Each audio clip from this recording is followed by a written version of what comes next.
We're taught a specific timeline of Western history. Rome fell, an era of religious dominance followed, and secular reason arrived to guide humanity toward progress. This narrative is built on the conflict thesis, the assumption that science and social advancement required the defeat of religious authority. Modern historians have largely abandoned this framing. The evidence shows that the conflict between faith and progress is a historical fiction. If the scientific revolution and the Enlightenment were not secular rebellions against Christianity, we have to look elsewhere for their origins. Historical evidence suggests Christian institutions engineered the foundational frameworks of our modern secular society. This influence shaped three specific pillars of Western life: universal human rights, advances in scientific inquiry, and Enlightenment tolerance. To understand how the modern secular mind functions today, we have to uncover its theological origins. In ancient Rome, human life was valued based on its utility to the state.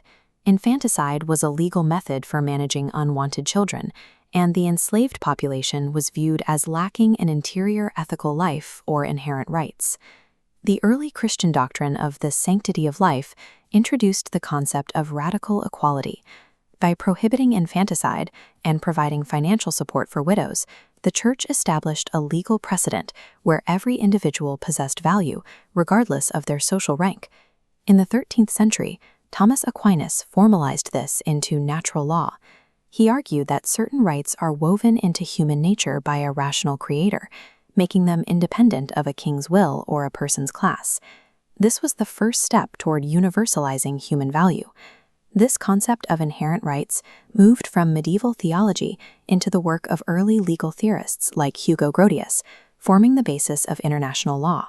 This is the Universal Declaration of Human Rights, presented here by Eleanor Roosevelt in 1948. The core of this document is the premise that all members of the human family possess inherent dignity. The modern belief in universal human rights is a specific theological inheritance rather than a default setting of human history. The religion versus science narrative often relies on the trial of Galileo.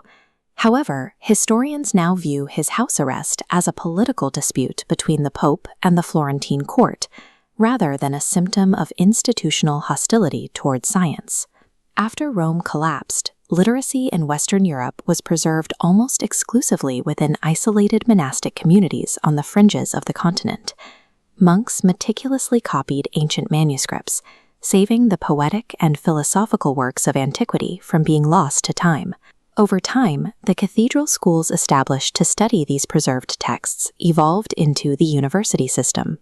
Catholic scholars pioneered early scientific methodology, while the Protestant Reformation added the conviction that exploring the physical world was a religious duty. The scientific revolution succeeded because the culture believed the universe was orderly, rational, and designed to be understood. We often view the Enlightenment as the triumph of pure reason over religious tradition, but historically, the Enlightenment emerged from internal religious debates. John Locke, a key figure in modern democracy, derived his foundation for religious tolerance directly from Christian theology.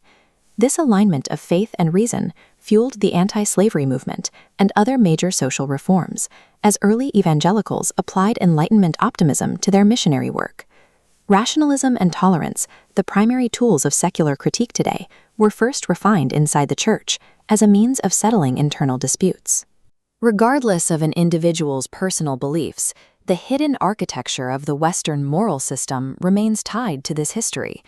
Our assumptions about individual value, scientific progress, and democratic tolerance all rest on this historical foundation.